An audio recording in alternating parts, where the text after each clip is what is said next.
ரெடியாசத்திரம் வாக்கு எண்ணும் மையம் 24 மணி நேரம் தொடர் கண்காணிப்பு. ஆட்சியர் அறிவுறுத்தல். ஓட்டு எண்ணிக்கை மையத்தில் கண்காணிப்பு கேமராக்கள், யுபிஎஸ் பேட்டரிகள் போன்றவை இருப்பு வைக்கப்பட்டு 24 மணி நேர தொடர் கண்காணிப்பு பணிகள் நடந்து வருகின்றன. ஞாயிற்றுக்கிழமை காலை 10:30 மணி அளவில் கிடைக்கப்பட்ட தகவலின்படி திண்டுக்கல் பாராளுமன்ற தேர்தல் கடந்த ஏப்ரல் 19ஆம் தேதி நிறைவடைந்தது.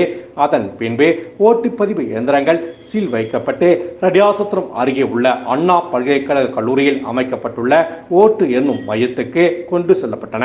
அங்கு சட்டசபை தொகுதி வாரியாக 6 அறைகளில் இயந்திரங்கள் வைக்கப்பட்டுள்ளன. அங்கு துப்பாக்கி ஏந்திய துணை ராணுவ வீரர்கள், சிறப்பு அதிரடிப்படையினர், உள்ளூர் போலீசார், 3 அடுக்கு பாதுகாப்பு போடப்பட்டுள்ளது.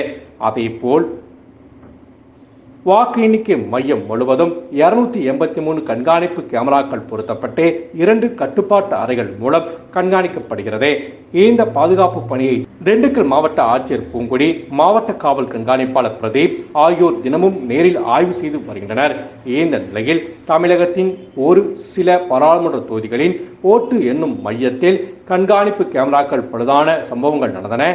இதனால் திண்டுக்கல் வாக்கு எண்ணும் மையத்தில் போதிய முன்னேற்பாடு பணிகள் மேற்கொள்ளும்படி ஆட்சியர் உத்தரவிட்டார். அதன்படி கண்காணிப்பு கேமராக்கள், யுபிஎஸ் பேட்டரிகள் கூடுதலாக இருப்பு வைக்கப்பட்டுள்ளன.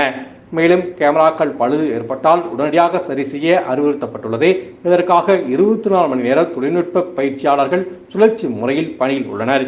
இதை கண்காணிக்க வருவாய்த்துறை அதிகாரிகள் 4 பேர் சுழற்சி முறையில் பணியாற்றி வருகின்றனர்.